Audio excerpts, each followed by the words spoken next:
on the topic of friendship, that has always been one of the central tenets of AEW. And unfortunately, this past week, one of the friends broke ranks. Ryan Nemeth, we've talked about him before in his issues that he talked about publicly with AEW, has reportedly, according to Fightful, filed a lawsuit against AEW, Tony Khan, CM Punk. I'm trying to see if there's anyone else here. The full complaint is not online, and I'm going to guess that's also, no one's been served with this yet. It's just a Wait a minute, what about me and Home Depot and The Rock? I don't know. He has not. Did they name us? He has not announced that he has teamed up with Raka Khan, although she may have helped write this. Again, we don't have everything. We only have what's been made public. Let me read you some of what's been reportedly made public from this complaint. Ryan Nemeth is a successful actor, comedian, and stuntman. That wasn't a joke. That was a statement of fact under penalty of perjury. Oh, that may make it a little more touchy there. They filed that with the court. Ryan Nemeth is a successful actor, comedian, and stuntman. Nemeth also followed his older brother Nick's career and has established himself as a star performer on the professional wrestling circuit. Nemeth was under contract with AEW. AEW is owned by Shad and Tony Khan. Shad Khan is the owner of the NFL franchise Jacksonville Jaguars. When his son Tony managed to alienate most everyone within the Jaguars organization, including star NFL players, Tony was moved to a leadership role in the Khan family-owned Fulham Football Club. Tony ended up mismanaging Fulham, leading to multiple lawsuits against the club. Since he was a child... This is in the lawsuit complaint? This is the opening paragraph. Since he was a child, Tony loved professional wrestling and had an obsession with certain wrestlers. That sounds like the opening of a Halloween sequel. The Khan family formed AEW to provide Tony with something to do, safely away from the father's other ventures. Tony serves as AEW's chief executive officer. Phil Brooks was another wrestler under contract with AEW and a member of the AEW management team. Let's stop there. That's the first time we've seen that. Officially, well, and that he was a part of it. Well, but again, this is we've already seen how facts can be stretched like spandex on Oprah Winfrey's ass in other aspects of this thing by what we've just read. So it will probably come out if this goes anywhere. But are they claiming he was part of management because he was given the responsibility or by Tony verbally of overseeing Collision, or did he have some type of contract where it stipulated that he was an official part of management? That remains to be seen. We don't know that. Well, let's see what it says here. Tony had a deep fascination with Brooks. Brooks undertook a campaign to terrorize and intimidate plaintiff, including physical assault. AEW and Tony Khan did nothing to protect Ryan Nemeth and other wrestling performers from despicable conduct on the part of Brooks. AEW turned a blind eye to Brooks' conduct because of Tony's deep admiration for Brooks and because he was their most popular wrestling performer. At Brooks and Tony's insistence, AEW and Tony Khan have undertaken an effort to blackball Nemeth so we can never again, it says so we can never again work in the wrestling business. So let's stop there. The accusation is that Tony Khan and Phil Brooks conspired together to blackball Ryan Nemeth, who I believe has been on Dynamite, is it 3 times, 4 times? Well, but isn't he now, isn't he working for TNA, or I saw him doing something at some point recently for TNA, or am I just making that up? He, I believe, was doing something with his brother in TNA because his brother's been a star in TNA for a bit.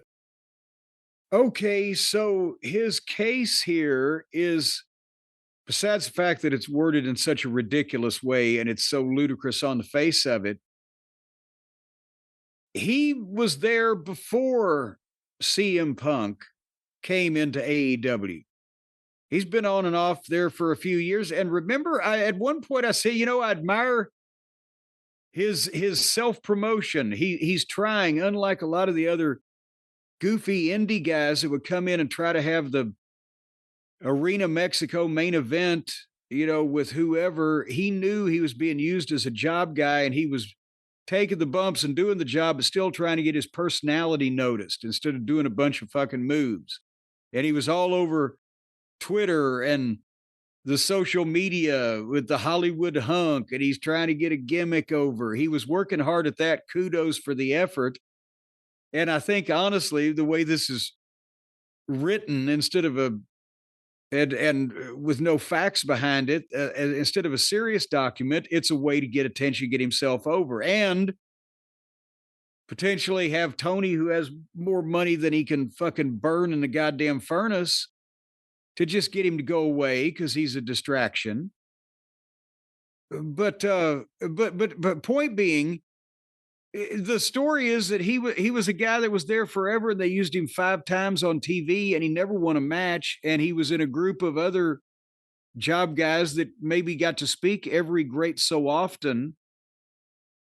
And Punk comes in and works there for however long he was there, and nothing really changes. And then Punk tells him to take a fuck off out of Dodge in Greensboro or wherever it was, because Nemeth is a friend of the Lollipop Guild, the California Raisins. And since they had been so childish in this whole thing that separate shows, separate crews had to be created for Saturday and Wednesday, that Punk told him to have Nemeth hit the bricks, because if his crew can't be on Wednesday, then their crew can't be on Saturday. And he's a fucking job guy. And well, we have then details. Punk has been, well, I was about to say, then Punk's been fired.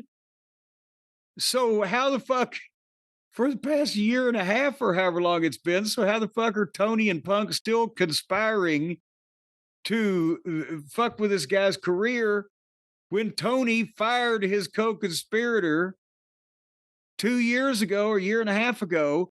And also, while we're at it, just to wind things up, it's completely ridiculous to think that he's blackballed in wrestling when he is currently working in TNA, which is, I guess, now technically the 3rd biggest promotion in the country, that has a deal with the WWE that's the biggest promotion in the world. So they did a horrible blackballing job. But I think that's all the points I had off top of my head. Well, again, we don't have the entirety of the complaint, but let's go with what we have here. According to, I believe, Fightful's reporting, at all relevant times mentioned herein, Brooks was also an employee of AEW, serving a role in executive leadership. In early 2023, Brooks assaulted and battered 2 fellow wrestlers known by the stage names Matt and Nick Jackson. Brooks is known to have an uncontrollable temper and often lashes out in violent tirades against others. Thus, defendants were on notice regarding Brooks's violent proclivities. Let's stop there for a moment. As a matter of fact, Dr. Loomis came in and told him, I spent the first 9 years trying to reach him, those black soulless eyes, and then I've spent the rest trying to keep him locked away. Well, they even got a fact wrong, though. The fight wasn't early 2023. Wasn't it like September?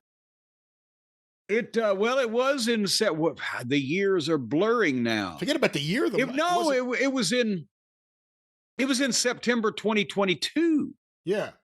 Because then by the time that, because Punk was hurt, came back early, springish, whatever, 2023, had the summer of Collision where it was the best wrestling show on television, then he was gone, and then so was that. Besides the fact that it's now an illegal filing that the Bucks got their ass kicked. I would argue it says battered two fellow wrestlers, battered two company executives, not two fellow wrestlers. There's a big difference. They were executives who walked into that room. But anyway, let's continue. Rather than removing Brooks from the AEW roster of wrestlers, Tony Khan made the decision to merely suspend Brooks for a few months.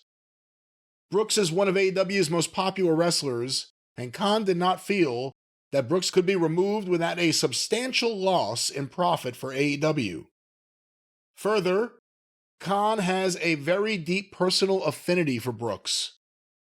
Khan made the conscious decision. They're lifelong, close, personal friends. Khan made the conscious decision to keep Brooks as part of AEW, although he knew that Brooks is prone to lashing out in violent episodes and to injure others. He's prone to doing it. He's made a habit of it. He ranks right up there with arthritis and polio as one of the three great cripplers. The list of men that this man has left in his wake, a trail of broken bones and busted eyes and blood spilled, tears shed. Oh, the humanity. Beyond his deep feelings for Brooks. See, why did they put that in a fucking legal brief? You know, this is some kind of shit that Mike Tenay would have to read with no inflection in his voice, written by Shitstain at a TNA production meeting. Despite his deep affection for the man. Beyond his deep feelings for Brooks, Khan represented to AEW executives and wrestlers that the TBS network had produced the AEW Collision show contingent upon Brooks' involvement as the show's star.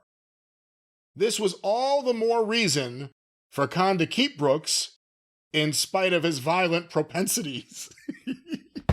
There were violent proclivities before. At least they're changing it up now at each thing. Yes. Propensities and proclivities. Wait a minute. I thought proclivities was that spot on the female sexual organ that most guys can't find. No. The proclivity. Let's go back to this. During his suspension, for unknown reasons, Brooks made it known that he despised Nemeth. Nemeth did nothing to Brooks whatsoever, but Brooks made it well known that he was angry with Nemeth. Brooks has a notorious history for taking violent action against others for no reason.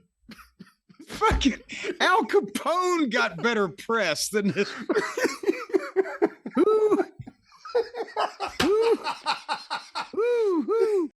What is the entire... Have we come up with a number of people that Punk has punched? Is it the Jacksons? 2 or 3? Well, the Jacksons. Well, that was... I guess, okay, that counts as 2, but it's in the same... It's one fight. He got a twofer that day. Is that like a 3-point shot in basketball? I don't know who else got hit, just, getting in the way of a fight. That's what happens. People get hit. Well, yeah, but, so there's 2. And then Jungle Jack off, he front face locked him. Right. Who else has he laid waste to in the wrestling business throughout his 20-something year career now? I don't know. Are we looking something? Can people Google this and send it to us? Again, the propensity may not have gone public. Who knows? But let's go back to this. Well, hold on here a second. Hotchkiss rearranged my desk. I can't reach my dictionary. Good. Or I would look up propensity and see how many times you have to do something before it's a propensity. On April 16, 2023, Nemeth contacted executives within AEW to tell his employer that he was worried Brooks would come back to the wrestling circuit following a suspension and assault Nemeth. When did he tweet that CM Punk was the softest man alive? When was that? Somewhere around that time. And that's the thing. Okay, I've poked the bear, but I don't want to get in front of the bear while I've got peanut butter smeared all over my face. But at the same time, again, if Nick Nemeth ever thought And this was before that Punk front face lock Jungle Jack off. So basically, Punk had kicked the shit out of the two guys that busted into his locker room that night. That was the sum total of it. And why would Nick Nemeth think that he was important enough in the scheme of things in Punk's life or anybody else's for that matter, that his nattering on Twitter would get him more than cussed out or potentially, as what happened, told not to fucking come around no more. Don't come around here no more. Because you disrespected me. Don't come around here no more. Blame it all on Phil. I thought you were doing Tom Petty. You went in a completely different direction. But let's go back to... go ahead. Nevertheless, why would he think he's that important and Punk's going to beat him up? He would probably just cussed him out. On June 21st, 2023, following Brooks's return to the wrestling circuit, he assaulted Nemeth in the male talent locker room. Wait a minute. I thought he assaulted Nemeth in the male parts. That's what I thought you were going to say. In a menacing manner, Brooks shouted at Nemeth, quote, "Do we have a fucking problem? Do we need to step outside and handle this like men?" Nemeth was cornered by Brooks and did everything he could. Where's the assault? Nemeth was cornered by Brooks and did everything he could in order to de-escalate the situation. The next day... begging off? Wait a minute. No, man, you got it all wrong. I mean, is he saying that CM Punk's saying to him, if you got a problem with step outside, that's the assault? Not an assault, but that's the assault? Apparently, that's the assault. And the pepper. The next day, Nemeth was contacted by Tony Schiavone and other executives from AEW to explain what happened.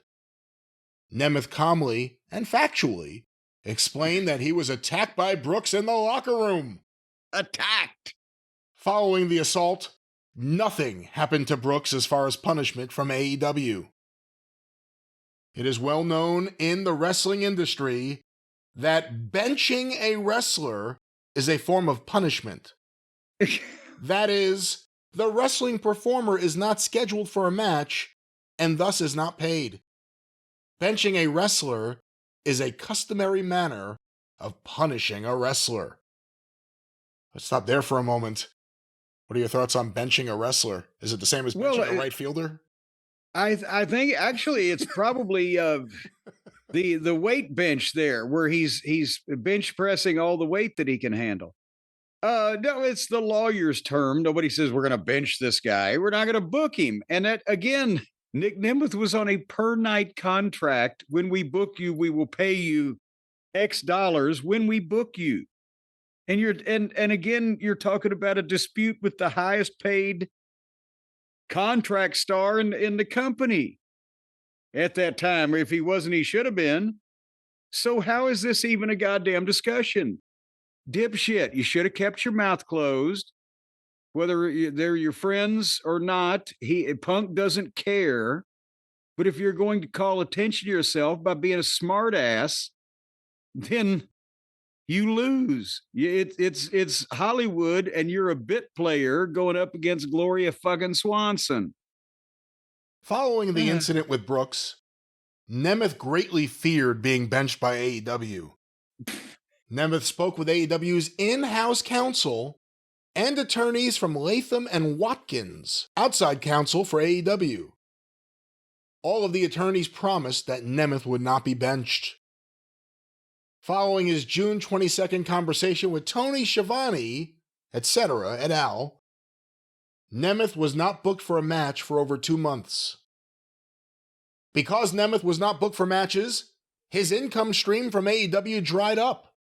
More importantly, his popularity and marketability faded from being absent from the professional wrestling circuit.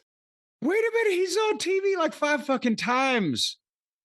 He didn't have to be absent from the professional wrestling circuit. He was absent from the company that he was working for. What do they were running at that time 2 times a week. Right. And maybe was he working every night for Ring of Honor on YouTube or whatever the fuck that we weren't aware? So at worst, or at best case, they would have employed him on a full-time basis 8 days a month. And he wasn't on a contract, which meant he could book himself anywhere that he wanted to on any other day. On June 17th, 2023. And by the way, 4 of those days are Wednesday nights when nobody else runs in the fucking country anyway. On June 17th, 2023, Nemeth again contacted AEW's legal department to complain that he was being punished for doing nothing. It was then that Nemeth discovered the real reason why he was being benched. Brooks had insisted upon this. Because Tony Khan had such a deep admiration for Brooks, bordering on an obsession, Khan went along. Khan went along. Wait a minute. Of all the things that you could probably rightfully accuse Tony Khan of being somehow mentally obsessed with, would Punk have been number 1 on your fucking list? For a while, maybe, actually. But, still. His deep admiration for Brooks bordering on an obsession, Khan went along with Brooks's desires to ruin Nemeth's career. Wait a minute. Boy, if you'd have stopped there with a period, went along with his desires to feel the piss of another man running down his face. Oh, I'm sorry. On April 12th, 2023, Nemeth was finally booked for an event in Greensboro, North Carolina. To feel the piss of another man running down his face. Oh, I'm sorry. On the morning of August 12th, Nemeth was walking through the hotel lobby to board a shuttle to the sports arena, where the wrestling match would take place. So the job guys get a shuttle bus now, huh? He saw Brooks. Brooks immediately took out his phone and began to text. A moment after that text was sent, Nemeth received a text from AEW supervisor Pat Buck saying that he needed to speak with Nemeth as soon as he got to the arena. Upon arriving at the arena, Nemeth sought out Pat Buck. Buck told Nemeth that he needed to leave the arena immediately and that travel would be arranged for him to fly out of the same day. Not just get back on the bus and go back to the hotel, but you got to get out of town now. You got to get the fuck out of this town now. God damn it. What kind of fucking trouble have you caused us here? We got a plane ticket for you. We don't care where you land. Just fly somewhere. Nemeth was embarrassed and humiliated in front of other wrestlers who witnessed him being kicked out of the arena. More importantly, fans observed him. And they really didn't have to throw his bag out on top of him. Fans observed him leaving the arena. Pictures were taken, and the expulsion became viral on social media. I remember, don't you remember all the headlines? Nemeth leaves arena. With all the pictures, all those paparazzi photos the fans were taking of him leaving the arena. But the thing is, if you just printed the negative upside down, it looked like he was walking in. This humiliation caused irreparable damage. I guess they missed the word too. The marketability and reputation of Nemeth. The entire episode was engineered by Brooks. Brooks demanded that Nemeth be told to leave and that he would be flown out of Greensboro immediately. Khan... Did you say flown? He would be flown out. Did you say he would be flown out of Greensboro immediately? Khan, for his part, went along with Brooks out of his deep admiration and sexual desire to feel the touch of his testicles. On August 15th, 2023, Nemeth contacted AEW's legal group and complained. This is the greatest lawsuit I've ever read. And complained about being ejected from the event at the direction of Brooks. AEW lawyers were themselves stunned and could offer no explanation for the conduct of Brooks and Khan. They were gobsmacked. That's what Tony wants. My lawyers said, what the fuck? They don't know what the fuck I'm doing. Yeah, I got to talk to my lawyers. I talked to your lawyers. They said you don't know what the fuck you're doing. Nemeth continued to follow up with AEW's legal department Oh, excuse me. On November 18th, 2024, Nemeth wrestled for the last time for AEW. Nemeth continued to follow up with AEW's legal department. But hold up, but wait a minute. Punk's been gone for a year and a half. Punk got fired. So why is why are Punk's black balls or blue balls or whatever color Punk's balls are still applicable to Nick Nemeth, or not Nick Nemeth, Ryan Nemeth's continued employment at his company where the other guy that he's suing isn't even there anymore and left acrimoniously? Where's his leg to stand on? Yeah, and again, if you're working in AEW and you don't have a contract, you're not one of the guys being paid to stay home. You're working on a per night thing. You got to do something else. And does the suit, where do they get to where Punk was fired in September of 2024 or whatever it was? No, 23. We're nearing the end of what is here. On November 18, 2024, he wrestled for the last time for AEW, Ryan Nemeth. Nemeth continued to follow up with AEW's legal department in the hope of trying to resolve this situation. What is the situation? We don't want you to work for us anymore. And to avoid further conflict. As in, there will be a conflict unless you give me money. That's what it is. I want to work for you. We don't want that. There's the conflict. In a bizarre email, AEW attorney Chris Peck reached out and threatened legal action against Nemeth and accused him of employing a ghostwriter in his emails. Clearly, you're not writing this. Ghostwriters in the sky. Who's writing these emails for you?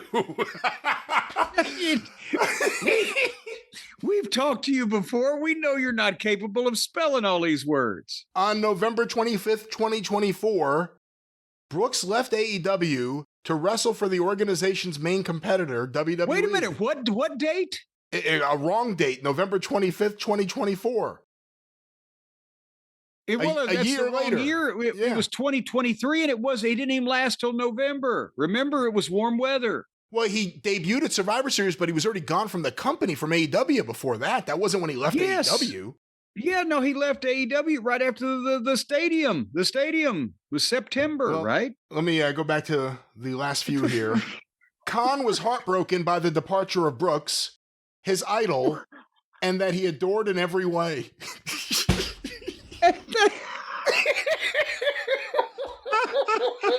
The first time ever I saw your face, the earth moved in your eyes.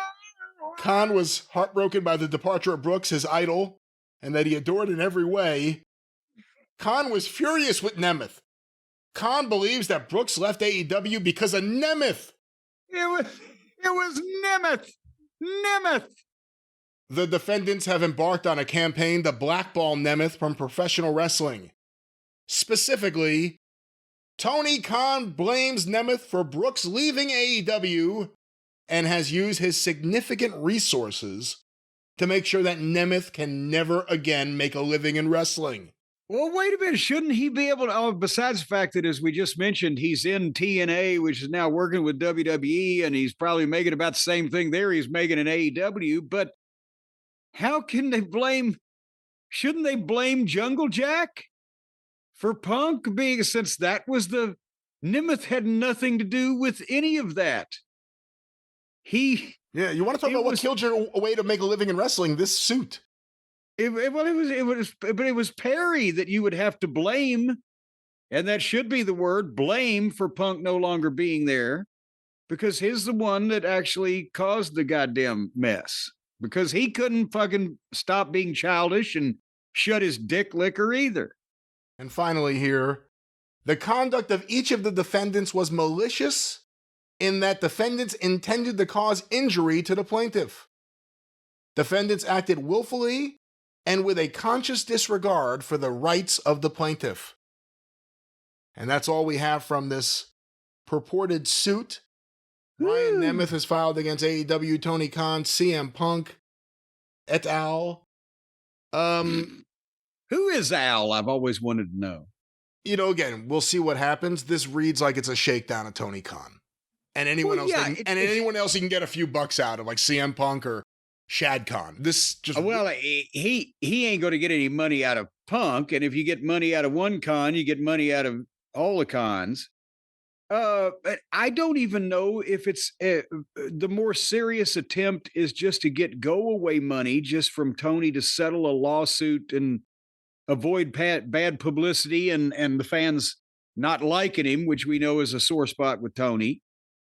Or if it's more just to get publicity anyway, because it's written in such a ridiculous way that we couldn't stop laughing reading it. That any serious barrister. he didn't get a paragraph. The first sentence was he's a successful actor, and we started laughing. Well, yeah, look, I mean, on the other side of this, well, I would say with anybody, but maybe because it's AEW, I would say normally on the other side of this would be a serious attorney, experienced, level-headed, reasonable, and well-versed in all the different ways that you could pick this fucking thing apart. And it's ridiculous.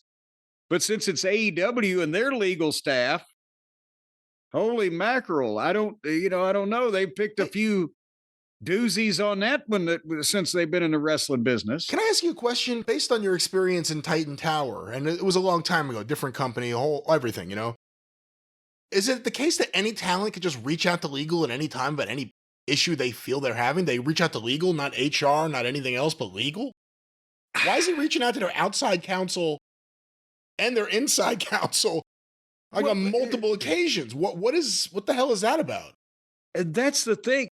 I guess technically, if any of the wrestlers back in the day had ever wanted to call the legal department, if they could have picked up the phone, called the office and asked for somebody and got put through, and I don't know what the fuck they would have said. And unless there was some outstanding issue that they had with a contract or it wasn't common for anybody, especially that low on the food chain, to be calling the legal department discussing whether or not they were going to get booked. If they had an existing contract and they had an issue or something to do with royalties, it'd probably be the only reason I can think of when anybody would have ever been talking to the legal department. And since this guy didn't have a fucking contract, he was booked on a per night basis, which meant 5 times or 50 this year. We don't know, and you'll find out when we do. Yeah, see, that's what I want to know. What kind of deal does he have? Because why would there be any expectations? Like whenever anybody else says anything or has a sob story, Tony gives them money or they give them attention or the fucking legal staff goes into turmoil and starts talking about they'll support him and die. I'll love you till the end of time. Well, now they're praying for the end of time to hurry up and arrive, because if they got to spend another minute with you, they don't think they can barely survive. They will go overboard telling you, oh, we're going to work on this and we're going to stay in touch with us. We're going to, instead of coming out and saying, you are a job guy. You are not important in the scheme of things in this roster. You're on a per night contract. You instigated ill feelings with this guy, but he's gone, but we still don't want to use you because we got 1 million fucking wrestlers. So have a nice life. But they were probably still going, oh, we'll work out the situation, or putting him off, or just being mealy-mouthed. And so now he thinks, well, I'll sue these fuckers and they'll give me something, or at least people will read this and it'll be everywhere, and he gets to call Tony Khan names in his lawsuit that everybody's going to read. The more people will read this because it's a lawsuit than if he'd have said this and posted it on Twitter. So he gets to call Tony a fucking, I don't think basically queer for Punk. I wonder if he wrote this, because I can't imagine a lawyer writing this. I mean, well, I can imagine a lawyer that would actually attach his name to this writing it, because other people would have serious shit to do. This has no hope of anything other than an appeal to Tony Khan's sensibilities. As far as I want him to stop saying these things. Here, go. You were mean to me. This is the only way you can get Punk and Tony Khan to talk, just to go, this fucking guy. Well, I tell you, are you talking about the first fucking guy or the second fucking guy? Oh, I don't even remember which number this fucking guy is.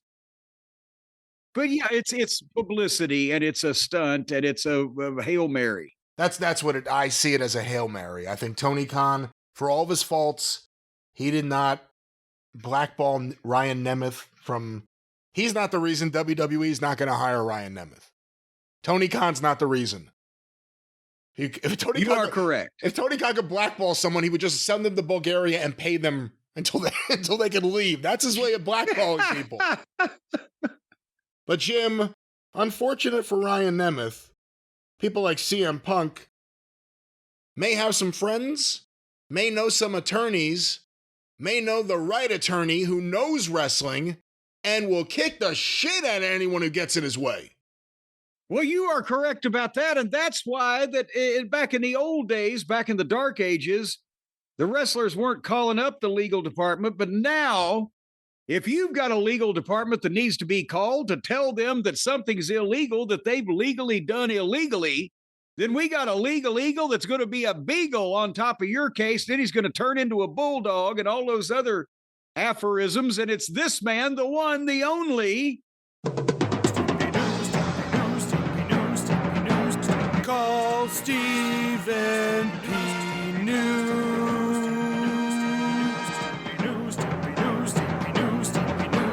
If you need to sue.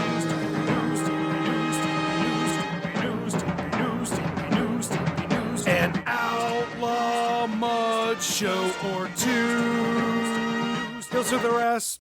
That's right, ladies and gentlemen, the bulldog that, well, he's got a warm and juicy nose like a beagle, but he's a bulldog in court, and he will grab a bite of your milk bone underwear and he will rip it to shreds until he gets what he wants. And I assure you, when Stephen P. New at newlawoffice.com, 877-50-STEVE, is on a suit of any kind, a leisure suit, a three-piece suit, a suit in court, or he's just going to suit you up, that suit will suit you, is what I'm trying to say, Brian.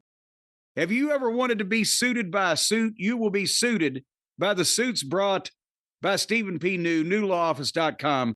877-50-STEVE is the contact.